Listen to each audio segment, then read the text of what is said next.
คิดว่านุ่งหนวดนี่เอาเงิน10 บาทไปกินนั่นแหละนะมันก็แต่ว่า FC บอกเข้าใจเนาะแม่นอันนั้น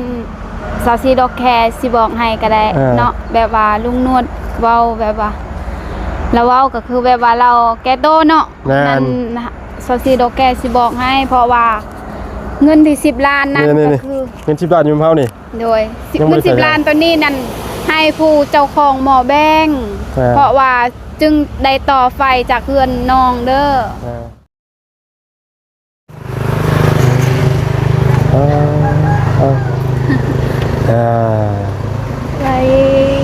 โดยสบายดีพี่น้องพบเจอกันอีกคลิปนี้เนาะพี่น้องเลยไทยก็ยังหารักมาท่านได้พี่น้องรักเพิ่นก็จังเป็นอึดมันอยากจักจะไม่สิใดเนาะพี่น้องเลยโอ้ยไม่อย่างไผ่บ่จะดีไม่อย่างไผ่บ่มีบ่แถวป่าแถวโดนมีบ่ไปบ่งไปเลยเป็นผมก็ได้ลำสีใหญ่เนี่ยมาค้ำไว้นี่ค้ำสายไฟนี่มีบ่นี่ไม่จะไปตัดมาได้อื่นเด้อ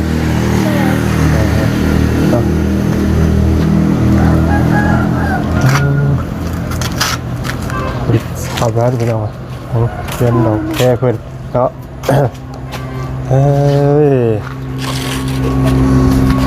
เดี๋ยวจะดีจับกล้องแป๊บหนึ่งเด้อขออนุญาตจับกล้องแป๊บหนึ่งจับกล้องตำรวจก่อนเนาะตอนนี้ก็กราบทักทายสวัสดีสบายดีเด้อพ่อแม่พี่น้องสีบัดจะกูจะคนพี่น้องพบเจอกันในคลิปนี้เนาะอากาคนอื่นก็ต้องขอบคุณกับใจทั้งดอกแค่เขาเนาะที่ได้เข้าไปให้ทั้งน้องจะดีเพื่อนพี่น้องเว้ยเนาะเสียบไปก่อนพี่น้องเอาแบบเสียบทั้งนี้ก่อนทั้งนั้นก็เสียบก่อนยังไม่ได้ใส่กระดานเพราะว่าถ้าถามทั้งอันว่าหาได้คำตอบจากทั้งอ้ายเป็นก่อนพี่น้องว่าอ้ายเป็นดีก็จังไดพี่น้องเนาะมันอยากขึ้นเสียงบนเนาะมาแล้วพี่ตาพี่น้องเว้ยเสียงแห้งดีพี่น้องเว้ยบนมายืนเปลี่ยนบรรยากาศทั้งหลังบ้านก็เนาะบ้านแจ้งยังว่าดูแจ้งว่าเขาบอกแจ้งเขาบอกเปลี่ยนอยู่ทางนั้นเบิ่งครับเบิ่งก่อนเห็นป่ะเนาะน้องพี่น้องชิว่าอย่างไรลืมเลยชิว่าอย่างมากินลืมไฟลืมไฟเนาะเลยจะพี่น้องกับซี่เป็นว่าคือผมใส่กระดาษทั้งนอกเพิ่นว่าสันนอกพอดีเอาแบบใส่เป็นชั่วข้าวก่อนว่าสันนอกทั้งอ้ายเพิ่นบอกเพิ่นว่าสั้นพี่น้องเนาะหนูก็เลยครับใส่แบบเสียบเงินแน่เสียบทั้งนี้แน่ดีกว่าทั้งนอกเพิ่นบ่มีใส่เนาะโดยยังหน่อยก็ยังได้เห็นหุ่งเห็นเฮืองพี่น้องดีกว่างมมืดอยู่นะพี่น้องดีมันก็ยังแต่ที่นี่ก็ได้สากสองก็ซับก็ได้อีกบาทนี่เนาะก็ดีกว่ากันอยู่พี่น้องเว้ยแต่ส่วนทีเดียวไม่แต่ทั้งนอกเพิ่นเดี๋ยวแม่เพิ่นแหละตัดไม้มาค้ำนี่พี่น้องทั้งหมดผู้จักก้มหาเลยพี่น้องเว้ยพออย่างนึงการทั้งหมดกับมันคนพื้นที่เนาะเป็นคนเขตอื่นมาอยู่มันกับผู้จักนี่พี่น้องว่าจะไปเอาไม้ใส่มีแต่ไม้อันใหญ่ๆค้ำก็คือสิโพดนะพี่น้องเว้ยเนาะแล้วก็ในคลิปนี้ลุงหลวงก็จะได้ตอบคอมเมนต์เนาะพี่น้องเนาะมีคอมเมนต์เห็นอ่านไปคอมเมนต์มันสะดุดตาอยู่คอมเมนต์หนึ่งเนาะพี่น้องเนาะมีคอมเมนต์หนึ่งจะบอกตอบมาว่าให้ลุงหลวงซื้อพัดลมให้ทางน้องเจดีประสันเนาะพี่น้องแต่ว่าที่นี่แหละเป็นคอมเมนต์ที่ต่อไปนะเพิ่นบอกว่าเงินเหลือตั้งหลายล้านประสันเนาะเงินตั้ง10 ล้านประสันเนาะเฮ็ดซื้อสายพื้นสายไฟบอกกี่แสนกี่ประสันเนาะเนาะพี่น้องเพิ่นอาจสิบ่ได้เบิ่งคลิปแต่ต้นจนจบเนาะพี่น้องเนาะเพิ่นคิดว่าเงินจำนวน10 ล้านนี่ที่ผู้ใหญ่เพิ่นให้มานี่คิดว่าหน่วยนี่มาซื้อสายไฟเพิ่นว่าซั่นเพิ่นบ่เข้าเพิ่นอาจสิบ่เข้าใจนะดอกแค่ว่าเงินจำนวน10 ล้านนี่ทางผู้ใหญ่เพิ่นให้ลุงหนวดมานี่ไปซื้อไฟพี่น้องเว้ยเนาะไปซื้อไฟต่างหากเด้อพี่น้องเว้ยเนาะอันนี้สำหรับที่คอมเมนต์ที่เพิ่นบ่เข้าใจเนาะพี่น้องเนาะจะอธิบายพี่น้องเว้ยเนาะมันเพราะว่าเพื่อนเข้าใจว่าลุงหนวดนี่กับบ่าพึ่งนะพี่น้องและช่วยกันเฮ็ดไฟให้น้องเจดีนี่ แบ่งคนละครึ่งว่าซั่นนะเงิน10ล้านว่าซั่น โดย คือเขาว่าง่ายคือเพิ่นเข้าใจผิดว่าลุงหนวดนี่เอาเงิน10ล้านไปกินนั่นแหละนะมันก็ แบบว่า FC บ่เข้าใจเนาะ แม่น อันนั้นซาวซีดอกแคร์สิบอกให้ก็ได้ เนาะแบบว่าลุงนวดเว้าแบบว่าแล้วเว้าก็คือแบบว่าเราแก้โตเนาะนั่นซาวซีดอกแคร์สิบอกให้เพราะว่าเงินที่10ล้านนั่นก็คือ เงิน10ล้านอยู่เฮานี่ โดยเงิน10ล้านตัวนี้นั่นให้ผู้เจ้าของหมอแบงเพราะว่าจึงได้ต่อไฟจากเพื่อนน้องเด้อแค่นว่าบ่ให้เงินเรา10ล้านนี่ก่อนเราบ่ให้ต่อจากเพื่อนน้องความเป็นภาคเอกชนพี่น้องเว้ยเนาะเราซื้อหม้อแปลงมาผู้เดียวเราเด้เนาะมันเพราะว่าคนอื่นบ่ออมเราก็ต้องขายไฟพี่น้องอันนี้ชวนนี่ก็ต้องหลายคู่หลายคนเพิ่นก็เข้าใจด้วยแหละพี่น้องเนาะแต่ว่าเนื่องจากว่าถามว่าลุงหนวดบ่ตอบคอมเมนต์นี่เนาะหลายคู่หลายคนที่เพิ่นเบิ่งบ่เข้าใจเดี๋ยวอ่านเห็นคอมเมนต์แหละเพิ่นอาจสิคิดว่าลุงหนวดกับว่าเพิ่งนี่แบ่งกันคนละครึ่งเนาะพี่น้องเนาะก็คือเงิน10ล้านอยู่กับลุงหนวดนี่พี่น้องจำนวน10ล้านแต่เงินที่ซื้อสายไฟน่ะเป็นเงินทางอ้ายเพิ่นฝากมาอีกต่างหากพี่น้องเนาะคนละเรื่องกันเลยแหละกับว่าเงิน10ล้านนี่พี่น้องเว้ยเงิน10ล้านนี่เป็นจ่ายค่าไฟเด้อพี่น้องเด้อให้เข้าใจตรงกันเนาะครับคนที่เพิ่นบ่เข้าใจลุงหนวดยังบ่ได้ไปจ่ายพี่น้องเพราะว่าลุงหนวดไปหาเพิ่นแล้วเพิ่นบ่อยู่ลุงหนวดก็เลยต้องถ้าเพิ่นมาฟังเบิ่งมื้ออื่นอีกทีนึงพี่น้องเพราะว่าไปบ่พอเพิ่นนะพี่น้องเขาก็ต้องตามมื้ออื่นไปบ่พอเพิ่นก็จะพาไปพ่อพุ่นน่ะพี่น้องเนาะเพราะว่าจังได๋เฮาก็ได้คุยกับเพิ่นเรียบร้อยแล้วนะพี่น้องเนาะเฮาตกลงกันเรียบร้อยพี่น้องเรื่องเงินก็อยู่กับตำรวจคือเก่านี่แต่ว่าถ้ามื้อเพิ่นมาตำรวจก็ไปจ่ายให้เพิ่นพี่น้องเว้ยเนาะก็ถ้าว่าเพิ่นเบิ่งในคอมเมนต์นี่ในคลิปนี้เนาะลุงหนวดก็อยากให้เพิ่นเข้าใจเด้อที่ว่าคิดว่าลุงหนวดกินเงินว่าซั่นเนาะถ้าว่าลุงหนวดบ่ตอบก็มันเป็นคาราคาซังเนาะพี่น้องเนาะเพราะว่าลุงหนวดเป็นคนที่แบบว่าถ้าตัวเองบ่ทำผิดลุงหนวดบ่ยอมรับนะพี่น้องยกตัวอย่างดอกแค่เอานอนอยู่เฮือนนี่มีคนมาหาเรื่องว่าเจ้าเป็นลักไก่เจ้าสิยอมรับบ่แหละเนาะโดยเฮาเป็นคนดีเด้แม่นเฮาคนบริสุทธิ์เป็นบ่เขาบ่รักสิมาใส่ร้ายว่าเจ้ารักไก่ข่อยบ่รักสิตอบบ่รับว่าซะบ่น่ะอันนู้นคือกันในเมืองตำรวจคนบริสุทธิ์ใจเนาะตำรวจบ่ได้กินคืออันตามที่เพิ่นเว้านะตำรวจก็ต้องออกว่าแก้เป็นบ่แต่ท่านอยู่ที่เพิ่นเข้าใจนะหลายคนเพิ่นอาจสิเบิ่งคลิปบ่จบเบิ่งอาจสิเบิ่งขาดช่วงขาดตอนพี่น้องเว้ยเพราะว่าคิดว่าเงินจำนวน10ล้านนี่เหลืออยู่กับลุงหนวดและซื้อสายไฟนี่หา600,000กีบว่าซั่นเนาะเหลือตั้งเยอะแยะว่าเด้อแบบว่าเราบ่ฮู้เนาะแม่นเอาง่ายๆเลยน่ะคือลุงหนวดน่ะเป็นสะพานบุญทางผู้ใหญ่เพิ่นนี่เพิ่นให้ถ้าเพิ่นให้ค่าน้ำมันลุงหนวดถึงจะได้พี่น้องในตอนสภาพเพิ่นบ่ให้ลุงหนวดก็บ่ได้เนาะลุงหนวดก็เฮ็ดแลนแปลว่าเฮ็ดตามที่อาชีพของลุงหนวดเนาะถึงแม้เพิ่นว่าถ้าเพิ่นเห็นอกเห็นใจเนาะเพิ่นก็ให้ค่าน้ำมันให้ค่าเหือค่าแห้งลุงหนวดพี่น้องเนาะแต่บางครูบางคนมันก็บางเทื่อมันมีบ่เพียงพอบ่หลายเนาะเพิ่นก็อาจสิบ่ได้ให้เนาะพี่น้องเนาะถ้าว่าสิไปคือเพิ่นเว้านั่นลุงหนวดบ่มีดอกพี่น้องซั่นเนาะอันนี้น่ะสบายใจเลยพี่น้องเนาะก็จะตอบคอมเมนต์แล้วพี่น้องลุงหนวดก็บ่สบายใจปานใดนะเนาะมันคือคล้ายๆว่าเงินตั้ง9ล้าน10ล้านเนาะบางทีหลายคนบ่เข้าใจคิดว่าโอ้เอาไปกินแล้วแบบนี้แบบว่าเฮาซื้อแล้วเฮาก็สำบายเนาะว่าเฮาสิใส่กงเตอร์อีหยังเฮาแม่นแบบว่าเฮาแล้วผู้เจ้าของบ่แบ่งนั่นเงินเนาะแม่นถ้าบ่ให้เราเงิน10ล้านเราก็บ่ให้ต่อแล้วแม่นเพราะว่ามันเป็นไฟเอกชนเนาะสมมุติว่าคืออยากยกตัวอย่างลุงหนวดซื้อหม้อแปลงมาเองเนาะมาเพื่อลุงหนวดจำนวน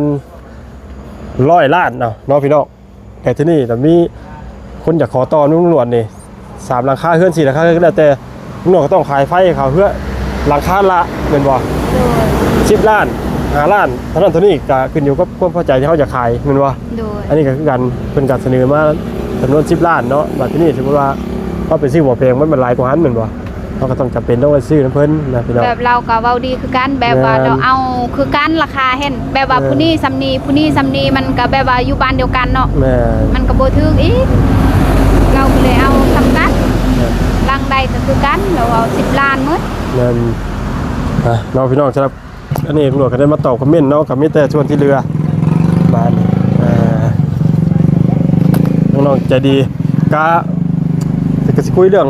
อะไรนะเสียค่าไฟนี่แบบเสียน้ำกันเนาะหรือว่าเดือนหนึ่งนี่แบ่งครึ่งกันหรือว่าที่ก็ได้เดี๋ยวแต่จุ่มเจ้าที่บริหารกันเองเนี่ยตัวนี้ โดย เพราะว่าตำรวจก็สามารถที่จะออกความคิดเห็นได้ไม่ต้องเลยนี่แต่ว่าขึ้นอยู่กับคนจะบริหารกันแบบใดเนาะหรือว่าขึ้นอยู่กับเจดีว่าจะขอ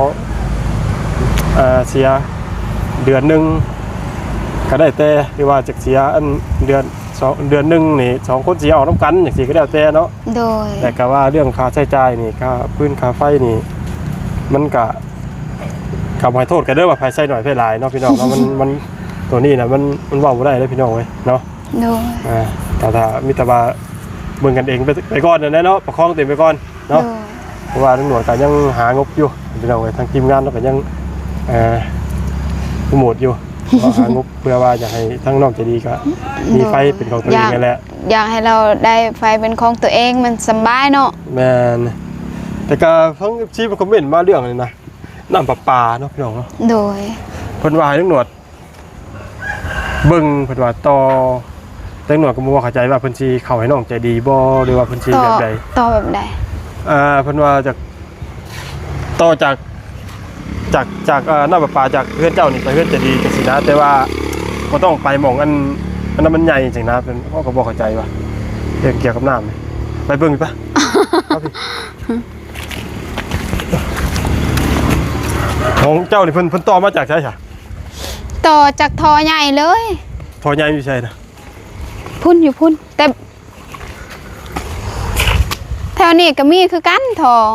เดี๋ยวนี้บ่โดย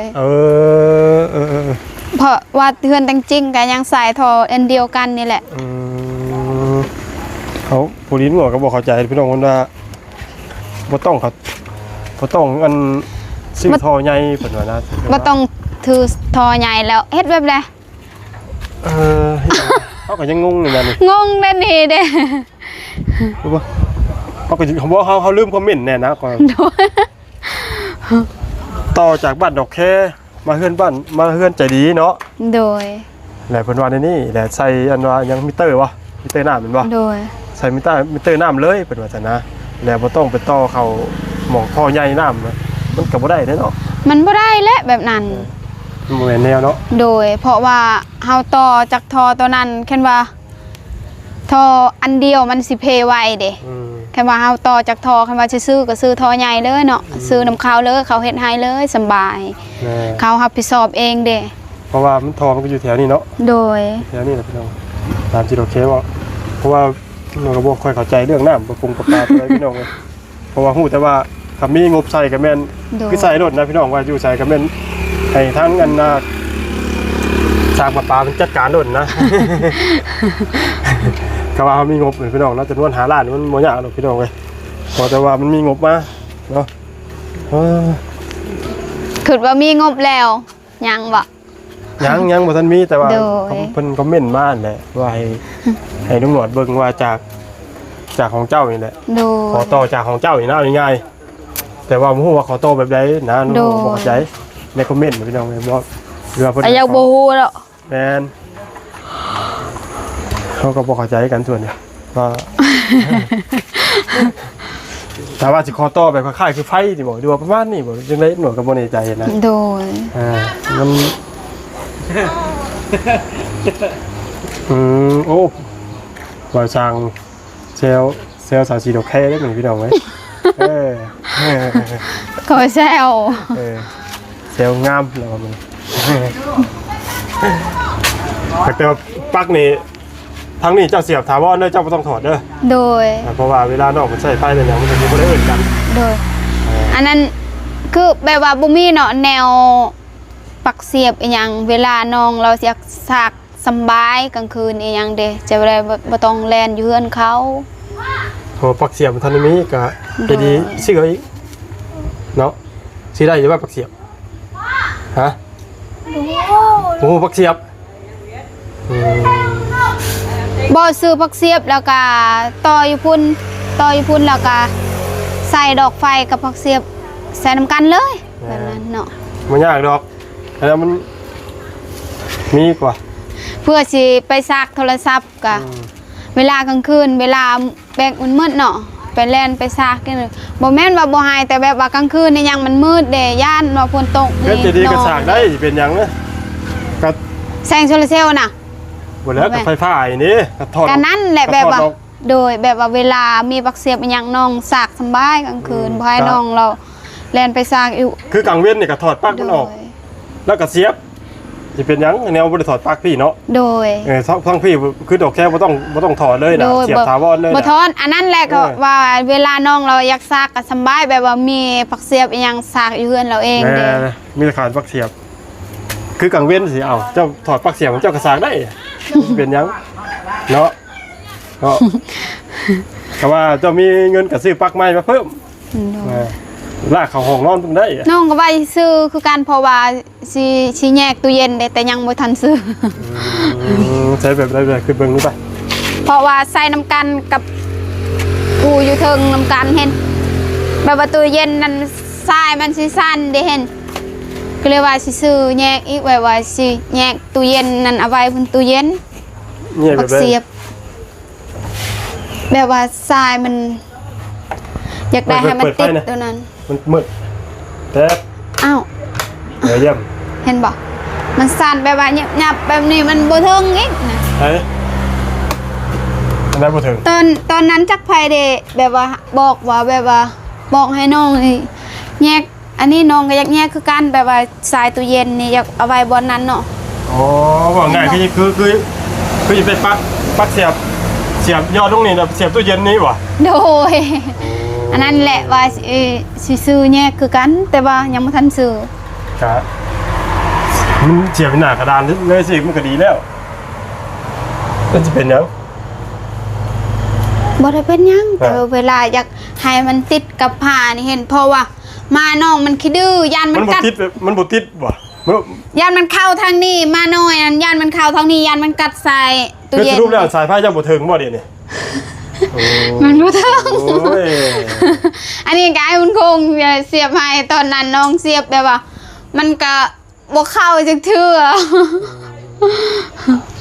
มัน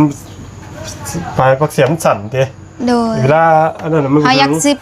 แบบว่าอยากสิบไปพุ่นอีกเนาะอยากยับไปพุ่นแต่มันก็บ่ได้อีกเด้ มันได้อยู่เด้อวะ ฮะ ยับมึงดูยับมึงดูอ่ะ ยานมาหน่อยหั่น ยับเบิ่งเอายับได้บ่มันเบาๆนึง ได้ปะ ได้สิเป็นหยัง ได้ละ มีแต่ว่ามันค้ากระดาษเจ้าอยู่แล้วนี่ล่ะ อ่ะ ตู้เย็นเนี่ยเพิ่นบ่ให้เข้าชิดประตูได้ชิดกำแพงชิดผาได้ บ่ติดลายแต่แบบว่าบ่ให้มาหน่อยเข้าซื่อๆเด้ซำนี้มันยังเข้าได้เห็นลุง เออ เพราะว่า เอาจับ ดื้อก ล้อง แฮงดิ จับกล้องมาสิกล้องเอาหน่อย เวลามันเข้าไปไหนเนี่ยยานมันกัดหมดสายนี่ เอากระดาษออกมันยังไงตกน่ะในตู้เย็นไม่ยังน่ะ น่าหัวลูก แม่นี่ดี บังซิลีนี่บ่ได้ตีมื้อนั้น เย็นเป่า มีแต่น้ำจองตู้ เอากระดาษออกเอากระดาษนะ กระดาษตัวนี้บ่ แน่นเอาแต่ห้องมันนี่ยัง เออได้บ่ลูก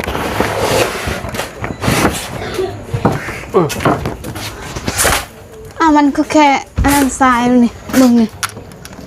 ลงไม่ได้ อ้าวกระดาษทั้งนี้ยังมันออกอยู่โอ้ย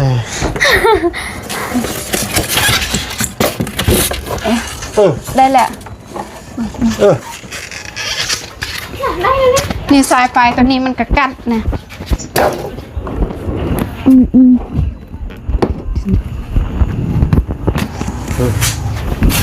มันจะเข้าบ่วันนี้ลองดู มาเข้าไปได้แล้วแบบนี้ ฮะได้บ่วันนี้ โดย โอ้ย ตั้งฝึกเนาะ โอ้ยห้องไม่ใส่ซะกันนะเฮ็ดมันจุดเย็นฮ้อนมันยังอีก ตายมันนี่ถึงเลยโอ้ย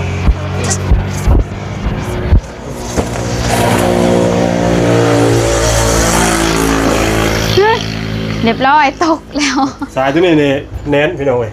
โอ้นี่ปักนี่นะแนนแบบบ่ติงเลย มันแข็ง เพราะว่าอันนี้นะนุ่งหนวดกะนะครับทั้งน้องดอกแค่เพิ่นนะมันถอดแบบ อันนั้นมันคือมันแข็งสาย นะ ยันมันขาดไว้ บ่ได้อยู่บ่เป็นจังมันบ่ได้เค็งถึงขนาดนั้นอ้าวพยายามเค็งกันเลยยันมาเข้าอยู่บ่นี่ บ้อมเขาบ่ได้แล้ว ได้ดอกมองว่ามันจะเค็งตึงมันคำมันเค็งปักมันก็นั่นนะบ่ครับคือเอาง่ายๆเลยกะทั้งนี้เสียบแบบถาวรเลยพี่น้องเลยมีทั้งน้องแต่ดีเพิ่นเป็นคนปลดไฟเองเนาะพี่น้องถ้าถามทั้งได้เพิ่นอีกที่หนึงเนาะพี่น้องเนาะว่าเพิ่นสิดำเนินการอย่างไรต่อพี่น้องเลยหรือว่าเพิ่นก็มีแต่ว่าถ้างบถ้ามีงบพี่น้องเนาะอีก15ล้านพี่น้องเว้ยนอกจากดีจริงๆได้ใช้ไฟเป็นของตัวเองนะแต่ช่วงนี้ก็มีแต่อาศัยไปเพิ่งทั้งดอกแค่ไปก่อนเนาะแต่ว่าบ่ได้มีกำหนดว่ามื้อนั้นมื้อนี้ได้ดอกแค่เว้ย โดย มื้อว่ากำหนดฮอดมื้อนั้นมื้อนี้เด้อเพราะว่าเฮาบ่ได้ฮู้ว่ามื้อใด โดย เพราะว่ามีแต่ว่าฮู้แต่ว่าเฮาซื้อไฟทั้งน้ำเพิ่นแหละขอใช้ต่อจากนี้ไปซื้อนะถ้าเพิ่นจะไฟกับฮู้ว่ามันแน่เนาะเดี๋ยวช่วยกันกันเนาะเนาะ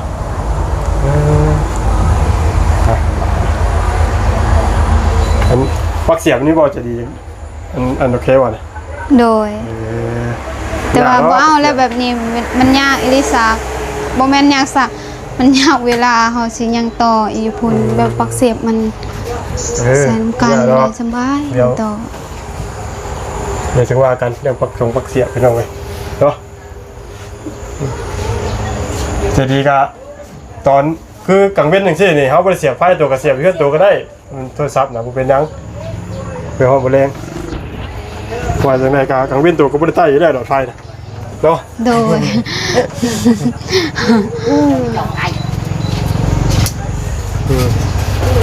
เนาะพี่น้องได้สำหรับคลิปนี้ก็มุ่งหน่วยก็จะได้ขอจบคลิปปิดคลิปไปได้บัดนี้เด้อ